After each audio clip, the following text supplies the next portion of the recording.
All right, welcome everyone. I'm going to get us kicked off here now that we're a couple minutes past noon. I'm Josh Romisher. I'm the CEO of Stellenbosch University LaunchLab and want to thank the LaunchLab team for helping us put together this webinar today about how can we use business to really drive sustainability across Africa. This is a topic that I personally feel very passionate about. Before coming to LaunchLab, I was a C-level or founder of two different clean energy companies that were working in sub-Saharan Africa, really working in off-grid. So how do we bring clean, affordable, reliable energy to off-grid customers and serve a real public need, but do so in a private sector way? Creating a company that's profitable, that can be scalable, that can attract external investors. And in that case, we did have some success there. We're able to get acquired. And when I left my last company, we had 1,200 employees and over 800,000 customers across 6 markets, all gaining access to clean energy through sustainability and through business. So something that I personally feel very passionate about, and something here at LaunchLab we're really focused on, is working in climate, agriculture, and health, trying to build very early stage companies in these places and working with key partners. And so that's why today's webinar, I think, is incredibly important and very interesting. We have 3 guests with us today. I'm going to turn the mic over to them in a second and let them tell you a little bit about themselves and their organizations. We have Sam Parker, who is the director of Skoll Foundation. Shell, I believe, has been the most catalytic investor in African sustainability and climate over the last 5 years. They are really doing the work. They're working in early stage. They're putting up the risk capital that the continent so very much needs, and really filling a hole, in my personal opinion, in the market for both the capital as well as the expertise, as well as the access to market. So really interested to hear from Sam, who has built Skoll Foundation into a real powerhouse and a real catalyst for good across the continent. We have Jess Schulschenk, who is the director of the Sustainability Institute at Stellenbosch University. Sustainability Institute is doing not only curriculum, but also very experiential learning around sustainability. A very interesting way that the Sustainability Institute comes together to be both part of the university as well as its own entity, which is somewhat similar to LaunchLab. So we have our external partner here in Skoll Foundation. We have a university partner that's very focused on achieving these outcomes. And then we also have Pieter Olivier. He is one of the co-founders of MAPS. MAPS is an incredible early stage predictive analytic company thinking about how to use data for conservation, to predict forest fires, to really track forest fires, and then doing so much more than that. How do we use data to make smart decisions around conservation? So Pieter came to LaunchLab as part of the winners of the World Wildlife Fund and Santam Challenge last year. We had a pitch competition. MAPS was the winner of that. And we really believe that once you win a pitch competition, we're always asking what's next, because the entrepreneurial journey goes on for a long time and it has a lot of different steps. So what's next? Pieter and his MAPS colleagues are now in LaunchLab's Countdown program. They're in week 6, which is very much getting out of the building and using low resolution prototyping to better serve a customer and understand a customer needs. So Pieter's going to talk a little bit about MAPS and about some of the programs he's going through and their work there. So if I could ask our panelists to turn their cameras on, we'll get started. The format for today, we're going to do about 10 minutes worth of intro. So I'm going to hand the mic over to our guests here and give them a couple minutes to say hello and talk about themselves and their organizations. We're then going to have about a 20-30 minute fireside chat. And this is just open questions. There is a Q&A button at the bottom of the screen. So not the chat button, but the Q&A. If you have a question, please at any moment put it in there. I'll be checking that throughout the webinar, so we can even ask questions during the webinar. But then the last 20 minutes will be fully devoted to your own questions, and we can get these out to the panelists. So Jess, why don't I start with you? If you could give us a bit of background on yourself and sustainability, that'd be great. Fantastic. Thanks, Josh. So as introduced, we're a nonprofit trust that works in partnership with Stellenbosch University for the past almost 20 years. And our work really sits at the intersection of teaching, research, and practice, consistently asking questions around what would be a just transition. So how do we look at that both environmentally and socially? And I think in the South African context or the African context, that's especially interesting. So how do we both make the transition to clean energy and ensure that we're not just sustaining, but growing jobs? What are meaningful jobs? So those are the kinds of questions that we explore in our teaching, our research, and in our practice. And then I'm especially excited to be a part of today's conversation. My own PhD and work the past decade has really been in supporting large multinationals and embedding an understanding of planetary boundaries and social foundations into core strategy, and looking at a lot of the social processes of internalizing a lot of the mega trends that we're experiencing, whether that's climate change or inequality, and how does that become not a sustainability strategy on the side, but really core to our business if we're going to not just survive, but hopefully succeed into the future. Yeah, so that's a lot of my own personal interest and work as well, and looking forward to the conversation today. Awesome. Thank you, Jess. Pieter, let me turn it over to you and tell us a little bit about MAPS and your work there. Thanks a lot, Josh, and thank you very much for having me, for having us on this platform. Really appreciate it, and it's a pleasure to be here. So, Josh, you quickly alluded to it, but I'm the co-founder of MAPS Scientific Services. We started out in 2017. Myself and my two friends and colleagues from university. So we kind of founded MAPS with the vision to help make a more sustainable future for people and biodiversity. And how we do this is by using science and technology to solve practical environmental problems. How do we do this? So our experience working on conservation issues while we were still at university. So this included forest fragmentation, monitoring forest loss and degradation, tracking elephants across southern Africa, and protected area management. Kind of showed us that achieving scale is critical when it comes to environmental issues. So what we do today is basically leverage geospatial technology to achieve scale. So we firmly believe that this approach provides the best way to solve some of the world's most pressing issues, and also provide a way to monitor, report, map, and understand data better, and put this data into the hands of decision makers where it can really make a difference. That's great, Pieter. Really appreciate it. We'll hear all about your entrepreneurial journey in a couple minutes. Sam, tell us a little about yourself and Skoll Foundation. Great, thanks, Josh. Thanks for having me on this conversation. One of the things I like about this LaunchLab idea is that you've been on the front line, and I think you've borne the scars and the reality of how to build a business in which really changes lives, and also contributes to this transition. So it's quite exciting that you're doing this in a way, because you have your feet firmly planted on the ground, I think. So that's really I would say that's a really good thing.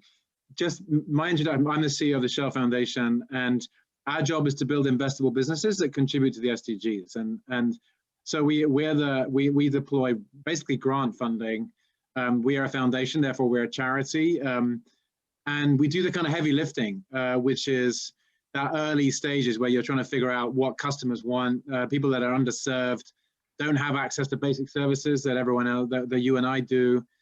How to get those services into the hands of people and in a way that's sustainable. And that's obviously, there's a lot of research and product development, organization development and governance and so on.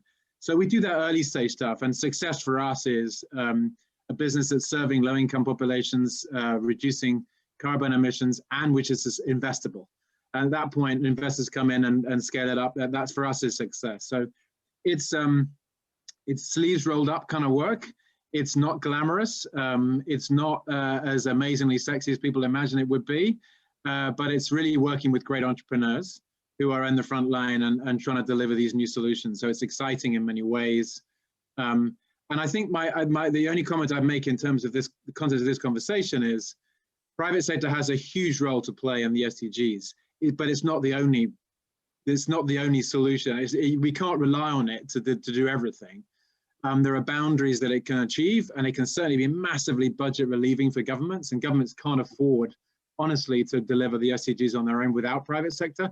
But our job is to work out what those private sector solutions are, get them into the hands of customers that really need them.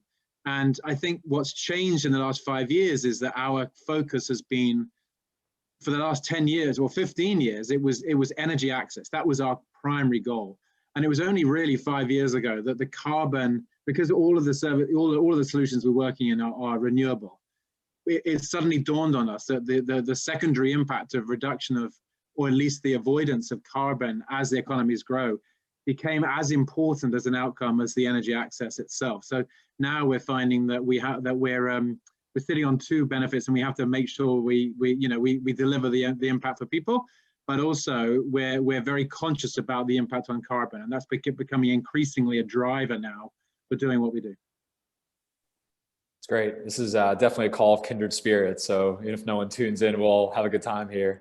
That's great. The one question I'd like to start with, and start macro. And Jess, I think you mentioned about these mega trends. And this is something we think a lot about. We have two themes that we really work on at LaunchLab that we feel are the big trends. We're a bit of a thematic investor. We invest human capital, not always financial capital.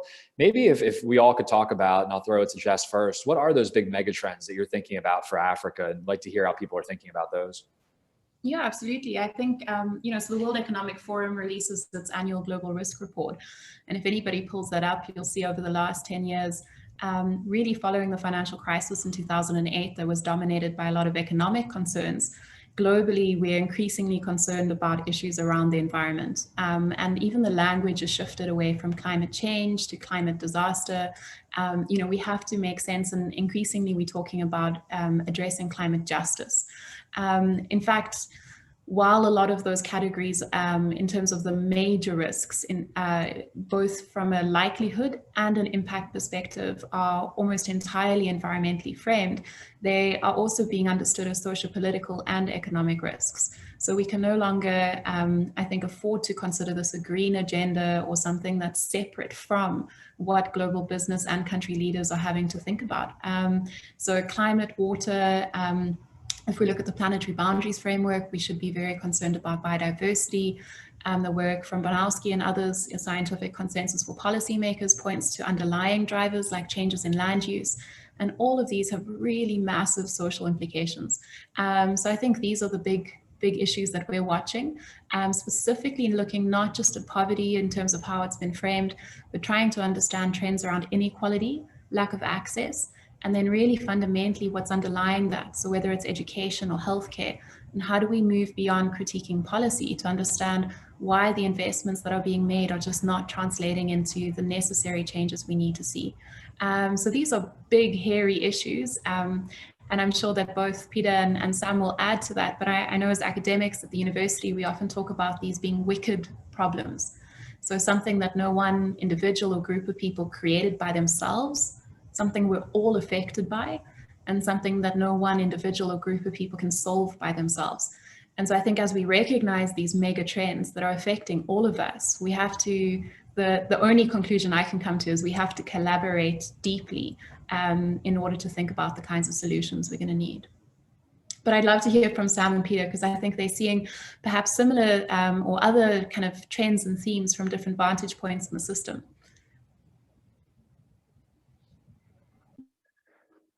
Yes, I think you summarized it very well. It feels like in this space where we operate that kind of everywhere you get to, you walk into a wicked problem.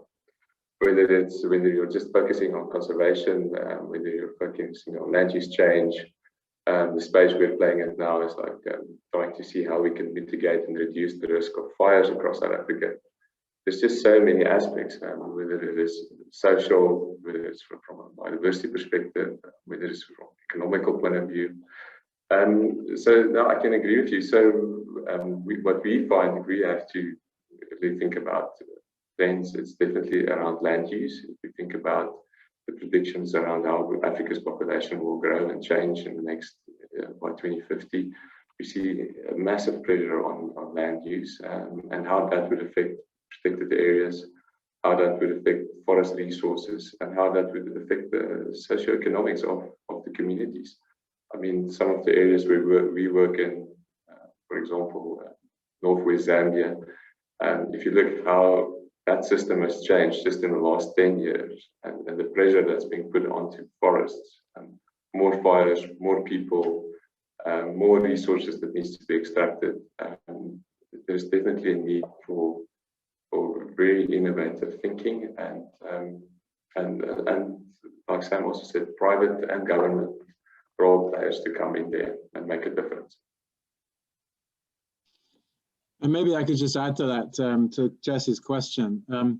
It's something that we're really trying to figure out, because we've got a little bit drawn into this COP26 frenzy, and the questions are being asked at what is the significance? What's the meaning of energy access? What is the point? I mean, where does that fit into the big climate debate?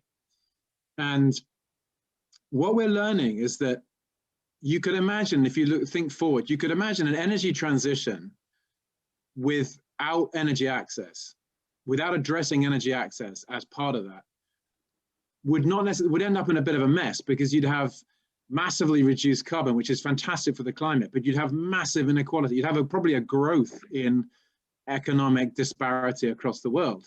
And you've left, 1 billion people behind because of lack of access to energy.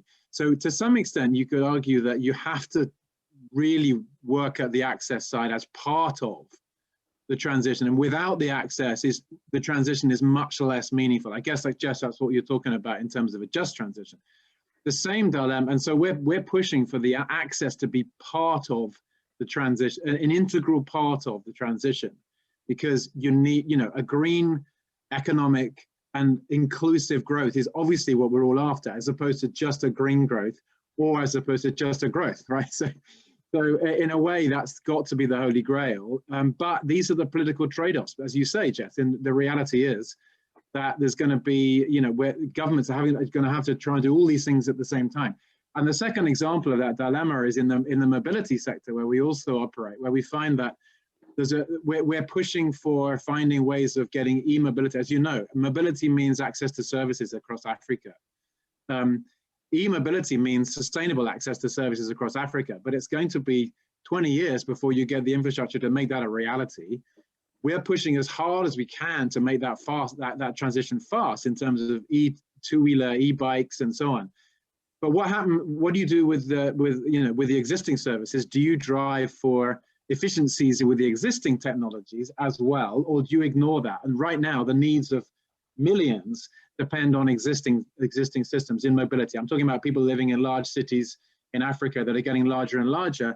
Do you work with those existing cities, which are still based on fossil fuel type bikes, motorbikes? So do you work with those, or do you completely ignore that and hope that it goes away? The reality is that there's a political reality that right now that people depend on them to get to work, to get to hospitals, to get to schools, and so on. So in a sense, if you take a very, very purist attitude to it, you're actually going to miss some real needs of today. Yeah, there's so many interesting pieces of that conversation there. One I'll pick up on is at LaunchLab, we really have two themes that we're thinking about, taking everything you said and trying to distill that down into venture building. One of those is agri plus data.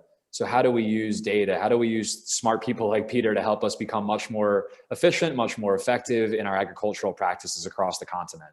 Africa is a 1 hectare farmer, and how do we make that 1 hectare farmer more productive, more efficient in what they're doing, as well as the supply chain? And I think in the end, hopefully increasing incomes there, increasing jobs, and being smart about how we use data. We have so many resources now. How can we do things smarter? Secondly is, I think, what everyone has alluded to here, and amazingly enough, the 3 largest cities in the world by 2050 will be Lagos, Dar, and Kinshasa. Lagos will be an 80 million person city. I don't know how many people have been to Lagos. At 25 million people, it is incredible. At 80 million, it's a bit scary. So what happens when the public sector either breaks, like it is in South Africa, or the public sector, frankly, can just not provide, like it really is across the rest of Africa? And where can the private sector step in? And that's what we've been working on for a number of years. That's access to energy, access to services, like Sam mentioned. That's also sanitation, clean water. The next thing I'm going to allude to here, well, I'll say those are our 2 big themes. That's where we are looking to bring companies into the portfolio, where we are sourcing Pan-African to say, we'll work with those businesses, and we'll work with the university, and we'll work with groups like Skoll Foundation to figure out how can we turn the needle on those 2 things. Part of the reason I personally came to an incubator, so I'm putting my own money behind this and my own work behind this, is the fact that there are so many wicked problems. And once you start digging deeper, because I thought energy access, I mean, Sam, to your point, I thought access to energy is it. I came to Africa in 2014 saying, if we can nail this thing, then we have an entire continent, 1.2 billion people come up on clean energy. It doesn't look like China. It doesn't look like India. It looks like a whole new unique thing. And obviously the mobile phone and mobile money have been a bit of a precursor for this. But you realize once you dig into that, there's a myriad of different things that pop out of that all of a sudden: access to financial services, access to mobility, the growth of cities. And in the end, to me, it actually boils down to employment. If we can create jobs, we can figure out a lot of this and we can try to make this whole thing work.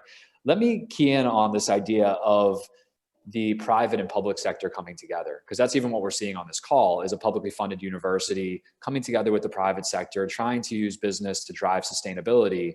And maybe talk a little bit about your experience with that and maybe where it's working and then also where it could be better. Maybe Sam, I'll let you kick off because I know you have a ton of experience in this space.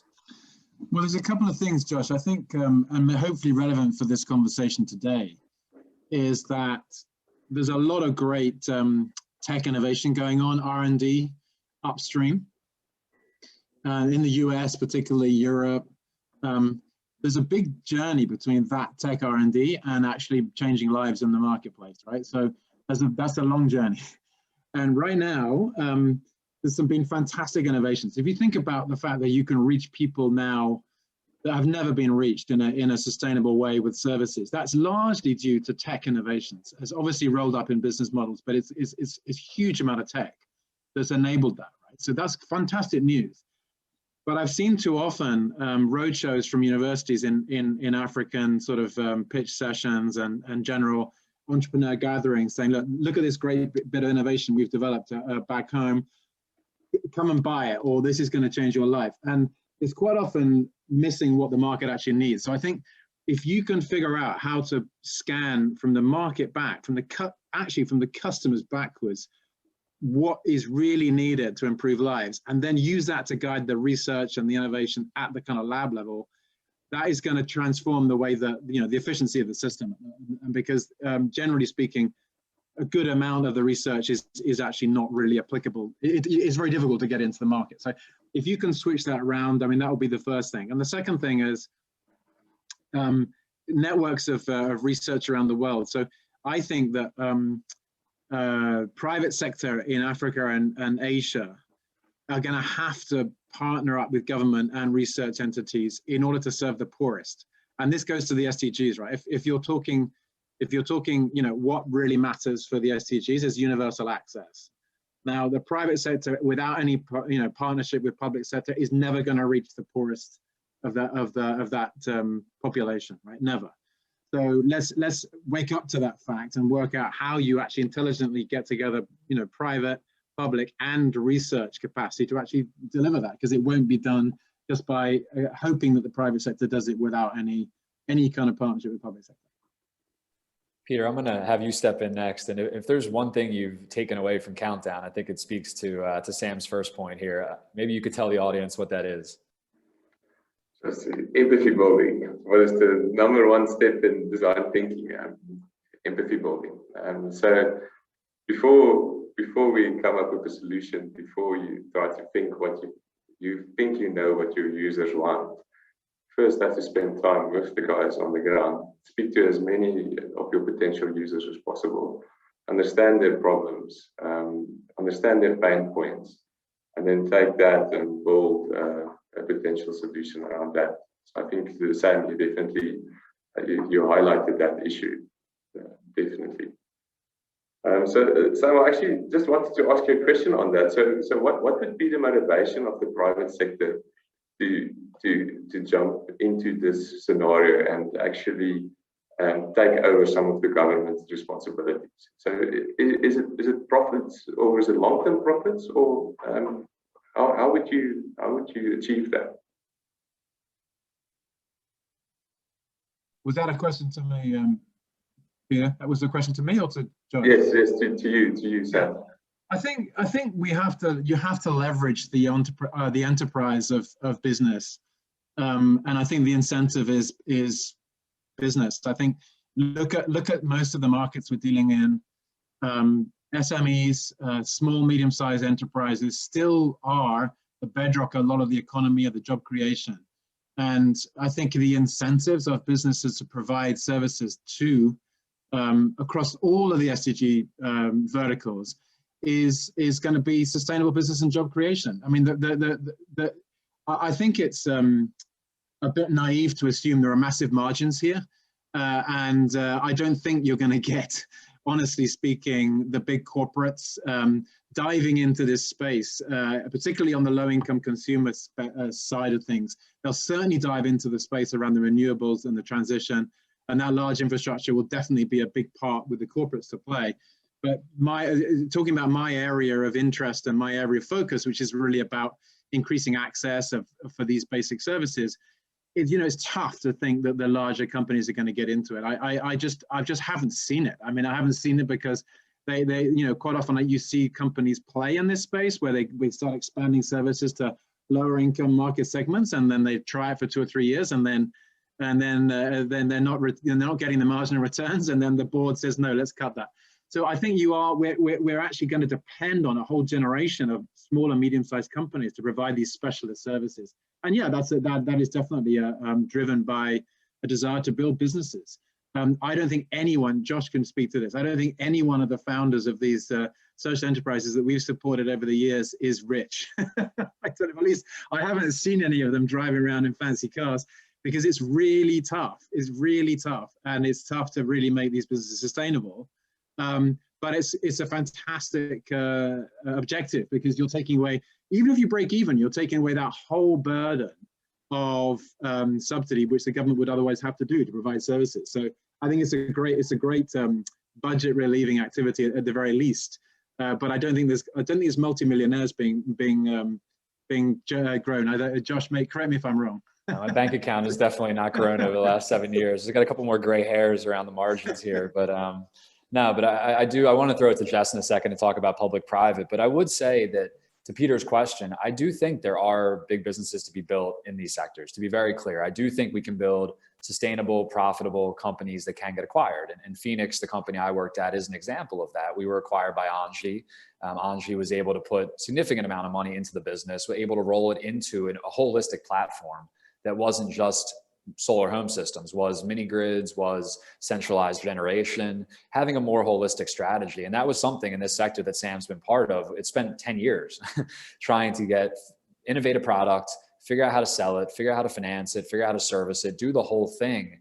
And over time, I do think these businesses can be very valuable. And the next question I'll ask before I'll come back to after going to Jess on the public-private is, what is still the missing link in that? Because big corporates, we know, are not good at innovation. They're not good at building small companies. They're really not even good at acquiring small companies and trying to integrate them. So maybe we'll hit on that in a second, but let me come back to Jess and ask her a bit about this idea of public-private and how the two can come together to create good outcomes.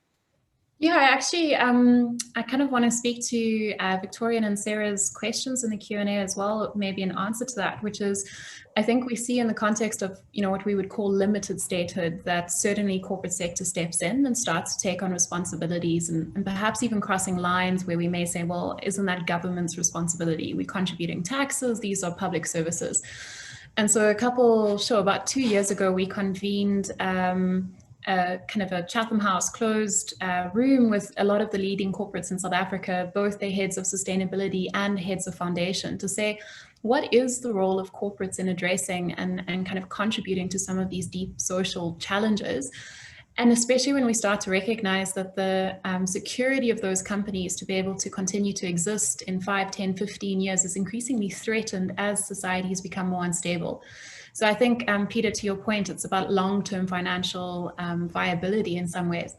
And so we said from a purely a private-public perspective, the role of the private sector can be to invest in piloting, innovating, and making sense of things that the government, or public sector is not well positioned to do. So if you think of the work that Sam and Shell Foundation are leading in terms of really radically rethinking energy access and clean transition in Africa, Shell Foundation is investing into shifting the way in which Africa engages in the energy kind of market and trying to unlock things that ultimately we still believe the public sector has a role to play in taking up.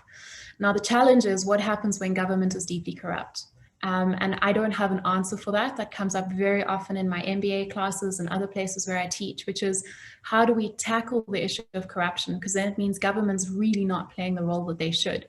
And so I want to bring in a fourth player. So we've talked about the role of universities and research, but we equally need to be engaging with civil society. And I think that it's not only the role that NGOs can play in terms of a grassroots understanding, what Pieter talked about in terms of empathy, really understanding community needs, but I think there's a critical role for civil society to play in accountability. How do we hold government and business to account? And we know that legislation is a safety net of sorts, but if you are determined to get around it, you will find a way. And so I don't hold my breath out on legislation. It's important. Let's not, throw the baby out with the bathwater. But some of the most significant kind of shifts that we're seeing in the corporate sector in terms of capital allocation is coming from pension funds, investors who are saying we simply expect businesses to allocate capital differently. We're not seeing the massive shift in capital allocation that we would hope for, but it is a slow start. I think we're starting to see civil society hold at least businesses to account around how they invest and how they participate. And I think we need to reassemble ourselves around holding government to account.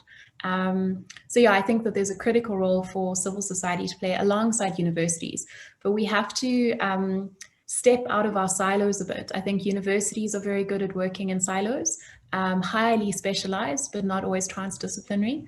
And I think even as humans, we become siloed. We think of ourselves as a business leader, but we're also a citizen, and we're also a taxpayer, and we're also an investor. So bringing together that consciousness into our own kind of thoughts and actions, I think is really important. I don't know if I answered a question. No, it's a great, I mean, the thing is there's no answer. They're all answers. So it's really interesting to think about. For us, or at least for me personally, I do think of these public services in a continuum. And I've worked in clean water, I've worked in energy access, I've worked in a number of them. And I do think you have to think of them on a continuum of how sustainable they can be. So clean water is very hard to build a profitable business around clean water. It's like buying insurance for people who don't have money. The value proposition is not there for people. They won't buy it. Therefore, it's really hard to do in a sustainable, fully for-profit way. If you know your business well enough, in energy access, we got to a point where we knew our unit economics so discreetly. We know exactly what the customer can pay.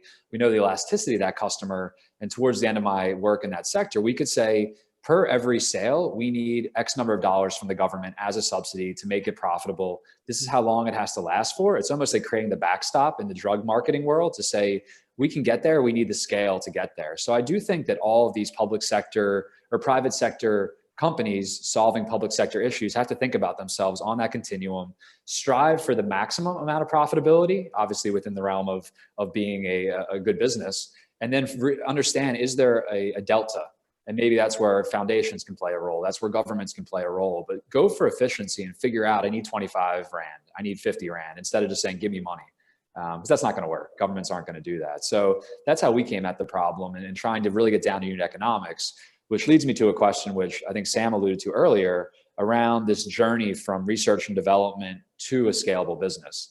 And that's what we're working on. That's what universities are doing. Something like 98% of university R&D across the world goes nowhere. It ends up in a bottom of a drawer somewhere. That's billions and billions of dollars from really smart people. But working at the university, I do understand that research and development is different than product development. Research is something you do, product is something that someone uses. So maybe if you guys talk a little bit about that journey from R&D to something that can live out in the market and be a product. Maybe Pieter, if you could help us a little bit get that started in your journey so far of turning what was, I think, a university idea, hopefully into a product. I think that's a very good point you make. Just to give you our example. So we a number of factors led to it, but we got approached to better understand fires in South Africa. And coming from an academic background, coming from a university background, we tackled this really in an innovative way. And we only started working in one province of South Africa to look at fires there. We kind of scaled to the whole of South Africa. So in a nutshell, we map every fire that occurs in South Africa every 5 days from 1 hectare to the biggest fires. And I think we were really happy with this. We were really chuffed with this, and I thought we had a really amazing product. But this is now what you allude to, Josh. We've done the R&D, we've done the science work behind it, if I can put it this way. But how to take this and make this a usable product put it in the hands of decision makers, put it in the hands of people on the ground that can actually use this data and prevent and mitigate fire risk. And that's a massive challenge for us. And coming from a university background, we actually have no training. We don't have the understanding how to do that.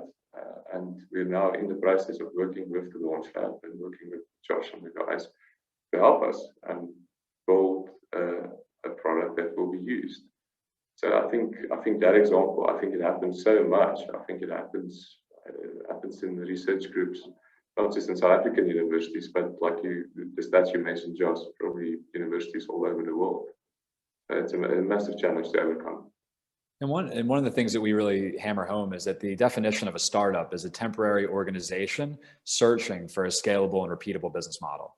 So you're temporarily small. It's not great to be two people in a garage working 20-hour days, but you stay small so you can be lean, so you can pivot.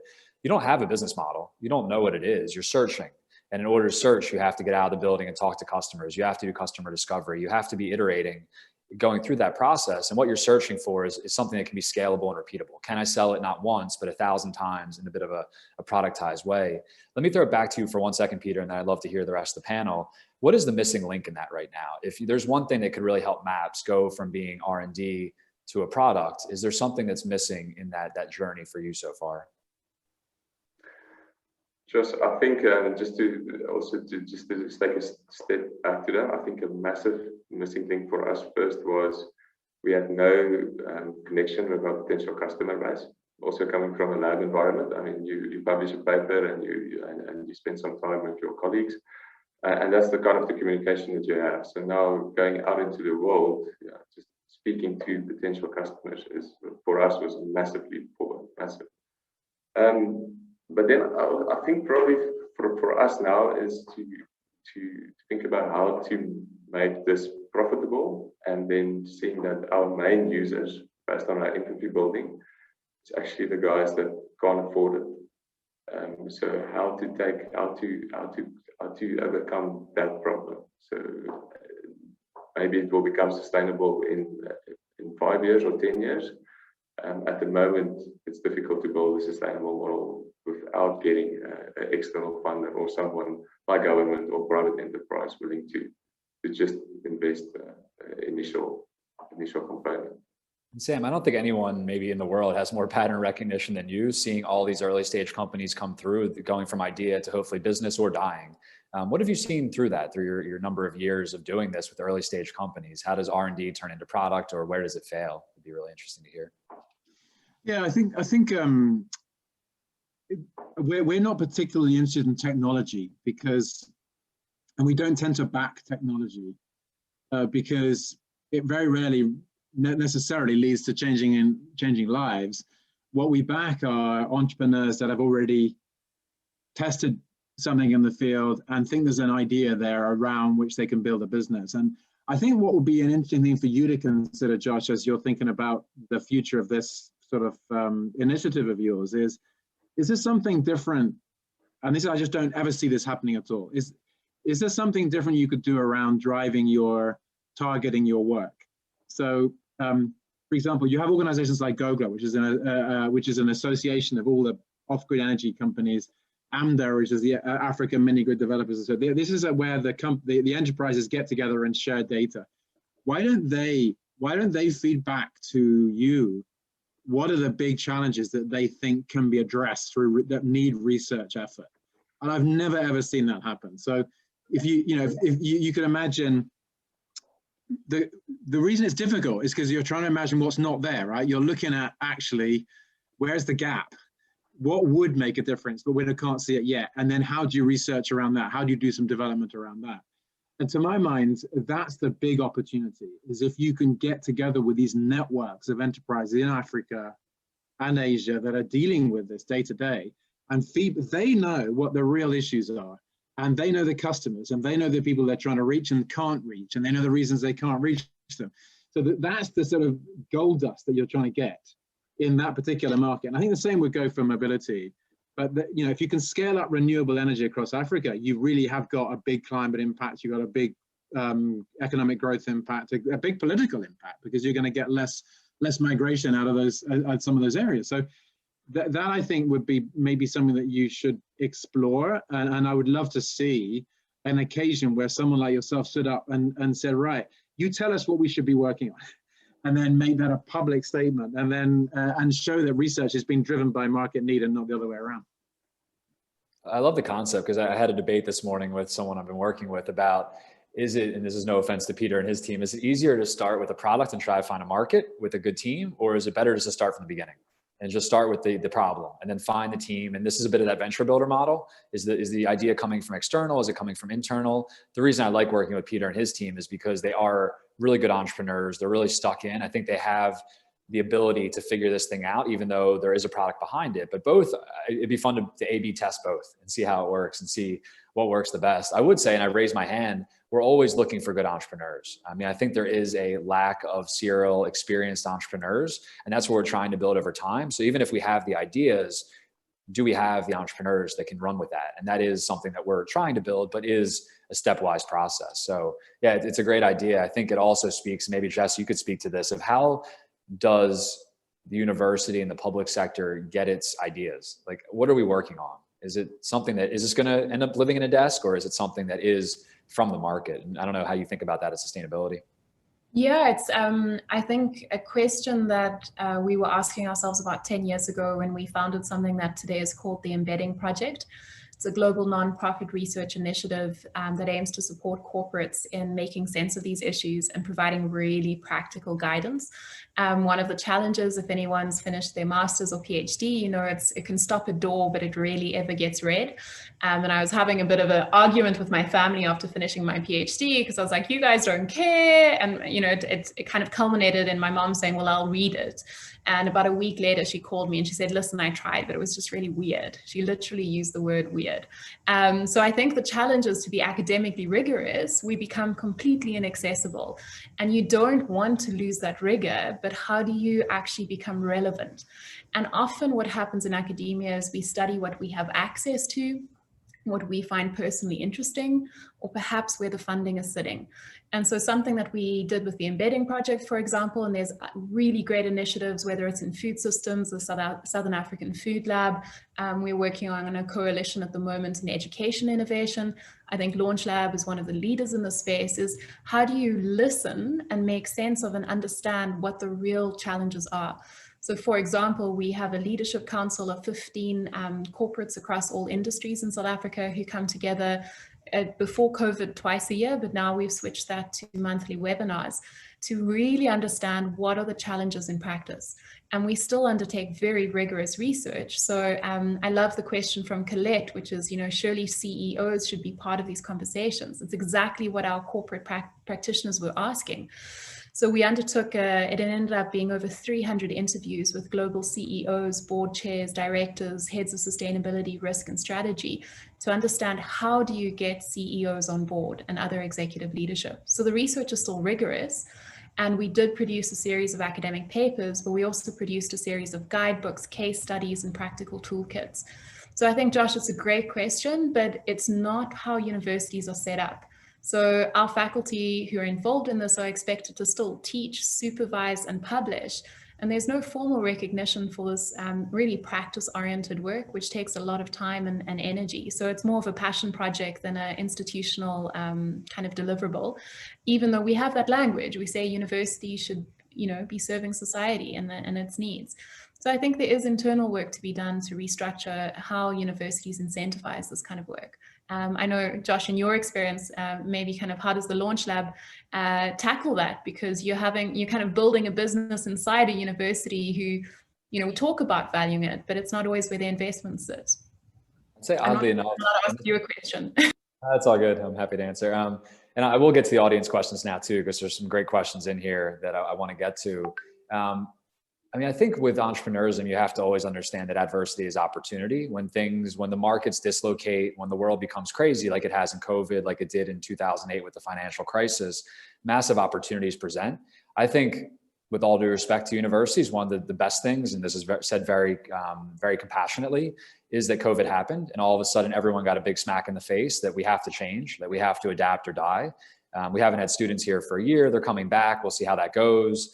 The whole model of learning is something that's pretty antiquated. So how does this thing work, and how are we working together? If nothing else, now is the moment where the system is broken now, or at least it's moved, it's pivoted, and now there's at least a space to negotiate, a space to think differently. I think that's really, really critical. And we are seeing, at least at Stellenbosch University, a real commitment to that, both financially as well as human capital, as well as resources. And we are trying to build that into the DNA of the university. To me, if you graduate from any institution and you're not prepared with an entrepreneurial background, and entrepreneurship doesn't mean you have to start a business, it just means that you can have a decision-making criteria to make hard decisions in the face of ambiguity. That's all design thinking is. We use it for startups, but we also use it for life. We have to get that in the hands of people and have to have more people doing that. And I think more results will come from that. I could talk about this for a while, but I will switch over. I want to ask Colette's question here, and you just alluded to it a bit there, Jess. What is the role of the heads of organization? And Sam, maybe start with you here. How do the CEOs get involved? How do we hold them accountable? What is the right format to make innovation grow with an organization? Yeah, I think I'd like to try and clarify two very different things. I think it's important for this conversation.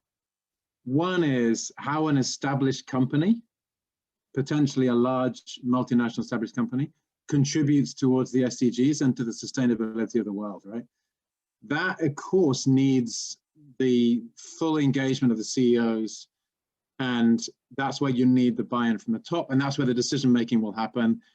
That is essentially taking an existing business and shifting it towards more impact, all right, and more contribution to the SDGs, right? That's one set of activities which I'm actually not involved with in any way, because I'm not part of Shell, and the Shell Foundation is an independent charity, and we're accountable to the UK Charity Commission and my own board, and I'm not a Shell president, but so we have a different mandate. But it's a very valid question. How does a Nike, how does a Microsoft, how does an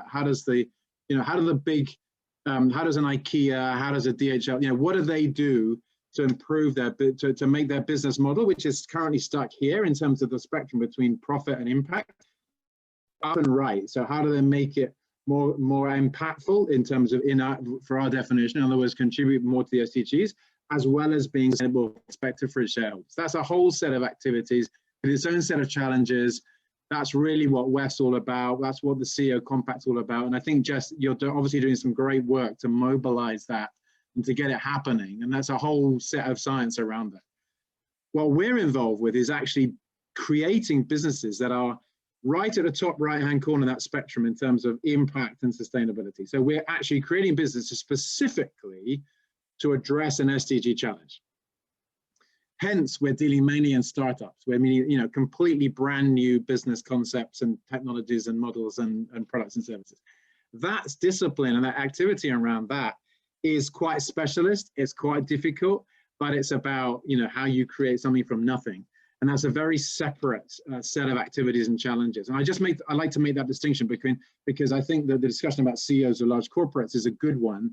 I think the strategy of getting that done is about their, and that's where the CSR comes in. CSR, frankly, in an ideal world, there isn't such a thing as CSR, right? So Unilever, that was the great thing they did, is they basically closed their CSR department and made it integrated into the mainstream product development of their business, because they took the view long-term that they're not going to be sustainable as a business without them actually contributing towards the sustainability of the planet and the society. So therefore, why would you have a CSR department? It becomes your general business, right? But plenty of other companies still have this sort of bolted on group where we're focusing on projects which are, to some extent, they look good, but they're not necessarily changing the core of that business. So that's a separate debate, which I think we could have. But the social enterprise space where is deliberately not moving anything in one direction, is creating something from scratch to deliberately address the SDGs. Jess, you hinted on it a little bit in your last answer there. Anything else to add on that point? No, I think Sam's spot on. It's two different things. It's very different approaches. Both are necessary. And I'll just pop into the chat a guide for anyone who's interested that speaks to a lot of our work in that space. Yeah, I'm going to ask the next question from Brandon, who's one of my colleagues here. I think is a very, very pertinent question. How do you guard against the sustainable and social language becoming synonymous with window dressing and rubbish? I mean, it is a way for a lot of people to raise capital, to prove they're green? How do we get to understand when you lift up the hood, are these things real? And maybe Pieter, you can start there and talk about how MAPS is doing that. And then would love to hear, especially from Sam's perspective too, of looking at a lot of these companies and how to guard against sustainability also equaling not real, if you will. Just, I think, yeah, that is one of our main goals as a business, is how, so we come in where you can measure and you can monitor and you can report. So I think that is a lot of the tools that we develop that centers around that. So if you have a CSR project, so for example, you say that the climate-friendly agricultural practices that I implement around my mine, that is having the required effects. How do you know that? And we come in there and we measure it. So is there a reduction in forest loss? Is there a reduction in fires? Does your livelihoods increase? So I think that's what we center on. It's not a generic solution. So a lot of these projects are very specific, but we try to come up with the underlying data and the underlying information that support those ideas. What do you think, Sam? I'm sure you see thousands of pitch decks per year. Some of them could be incredible. Some of them could be just an idea with a lot of window dressing. How do you start to differentiate between the real stuff and maybe the stuff that is trying just to use the sustainability cloak to get funding? Yeah, again, I go to two very, very distinct buckets of stuff, right? Number one is, how does one discern whether an existing company talking about sustainability is actually authentic? And that's one question which actually requires you to drill into the extent to which they're actually morphing their business around those objectives, or the extent to which actually business as usual and they've bolted on something on the side. I mean, that's not that difficult to discern, but that's how you address that question. And yes, of course, there's a lot of window dressing, there's a lot of words, there's a lot of, there's a lot of jargon that sounds good, but no, that doesn't actually change the business model. The separate question is, I think the interesting part of the question I saw was, how do you stop the word sustainable and social becoming equated with bad business, or rather poor business? And I think the way to think about that is, and the way we think about it is, if you are active in access to water or improved sanitation in an emerging market, or if you're into the energy access space, or if you're into improving access to sustainable transportation in the city for poor households and settlements, then by definition, pretty much any business that you try and create is going to have impact, right? So all the businesses we look at are trying to expand access to services. So we don't fuss too much about, which is more sustainable. Is it a little bit more socially impactful? Anything in that space is going to inevitably create very positive impact. So we don't get too, we don't get too picky about that. And generally, what you're looking for there is how to do it in a sustainable way. How do you make a sustainable, repeatable service and covering its costs? That's really the secret. So we don't have too much of a dilemma about whether it's the dilemma between, or the contradiction between profit or business and impact, because we're in an impact space, and so just it's a question of finding a way of doing it sustainably. But totally accept that in the big corporate world, the big corporate sector, that is something to deal with differently and to really drill down into to see whether any decisions are actually being made or not. I was going to ask Jess for her opinion. I think we lost her. I know she's dialing in remotely, so I'll echo those sentiments and really say that I think this is something where, if we go back to empathy building, if we think about both sides of this market, both the entrepreneur as well as the investor, I'd really ask entrepreneurs to talk to an investor, go out and see how they look at the world, understand what their metrics look like, understand their KPIs. Everyone's got a boss. Everyone has someone they have to report to. So what are they being graded on? And as an entrepreneur, understanding that, you're going to understand more of how those companies work and how investors work. On the investor side, it really is to be very deliberate in funding real companies and making sure that you do kick the tires, that you are funding a company because it's the right thing to do, because it could be a sustainable business model. And it's not just to put something on your website and say, hey, we're involved in XYZ, give us more money for the next fund. I mean, that is, I think, on both sides of the market, we both have to be really accountable and honest with one another if we are going to move a really socially motivated for-profit sector forward.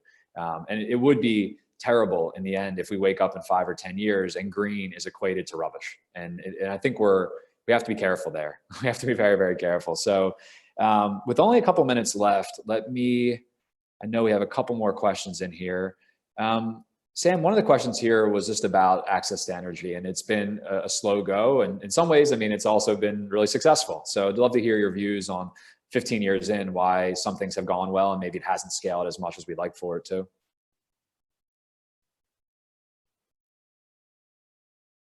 And sorry, you're still on mute there, Sam. Let me see if I can unmute you. That's a fantastic question, and unfortunately, there's no 30-second answer for it. But I'll try. I'll try that. Look, I think if you think about it, only 7 years ago there was only a couple of pioneers, and now you have an industry. I mean, that is enormously fast progress. The issue is there's another 700 million people without access to energy, and we cannot rely on the pioneer companies to get there. What they've done is they've taught us the technologies of how to actually reach people in a sustainable way. But to get to that number of people, we need a whole different model where you're dealing with, where you have to have a partnership with government around the policy side and around how to reach the poorest districts. And you have to have, critically, the DFIs, the development finance institutions, have to come in with much larger tickets where you've got access to the kind of local capital that you need. I mean, it's just massively capital intensive, and you can't rely on 8 companies raising that amount of capital quick enough to get there. So we have to, massively raise our ambition, and I'm afraid the DFI community needs to take more risk. From someone who worked in that sector for 6 years, I would fully agree with everything that Sam just said, and would say we're seeing cool models develop. I want to give credit where credit's due. In Nigeria and Ethiopia, we were seeing the World Bank come in, work with the government, put together a national electrification plan. So have a holistic strategy that centralized generation will go here, mini grids will go here, solar home systems will go here. There will be government subsidies. There will be, and granted, sometimes the best laid plans get convoluted. But having a holistic approach, bringing government, private sector, and private operators together has seemed to start working. We'll see if it ever gets pulled together in the end. We have 1 minute left, and there's tons more questions here, but really appreciate everyone's input. If there's one parting lesson or one parting ask or one parting word of wisdom you'd like to leave the audience with, maybe Pieter, I can start with you and then head over to Sam.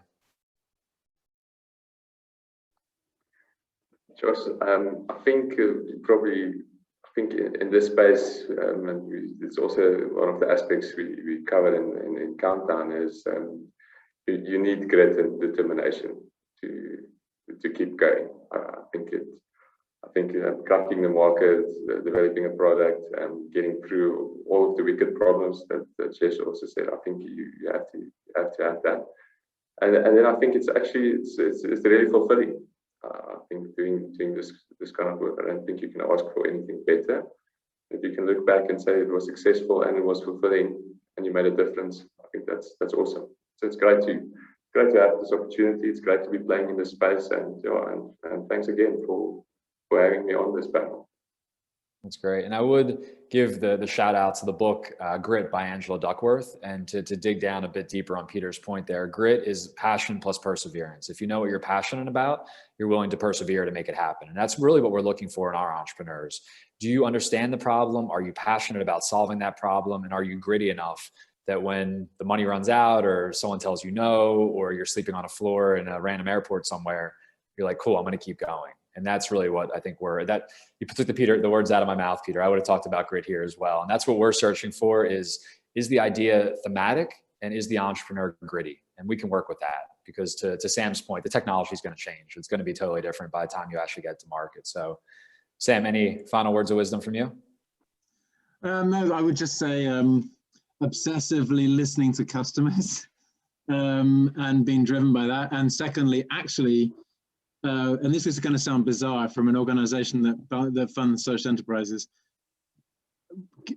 developing more deeper relationships with government. And that sounds weird, but to get actually meaningful contributions to the SDG, government and private companies partnering much more closely, that's the secret combination that's going to make it work. Yeah, I think it's an incredible point. And realizing that a lot of our competitors in this space, so kerosene, candles, diesel, are all subsidized as well. I mean, even agriculture is subsidized. So you're already behind the 8 ball on this one. So we have to work with governments if we're going to make systemic change. They really need to bring them to the table. I put it back on the entrepreneurs on the call, though. In order to bring people to the table, you can't ask for a handout. Don't let lack of funding be a reason not to start a business. You need to present people with unit economics that makes some sense. We had one of our mentors last week say, you don't raise investment in Africa for testing, you raise it for traction. You have to show that you have something. You have to show that there's traction. So put the onus on yourself as an entrepreneur to display to governments, to investors, that you have something, that you put the time in, that you are obsessively getting out of the building and talking to customers. So I really want to thank Sam, thank Peter, thank Jess. I'm sorry we lost her at the end, but really inspiring conversation. We can use business to drive sustainability. Africa does have wicked problems, but those are also massive opportunities. So please check out launchlab.coza. We will post this webinar on our website. And thanks so much for coming out today. And thanks to our participants. It's been a great chat. Awesome. Thank you guys. Very much. Bye. Have a great day. Bye.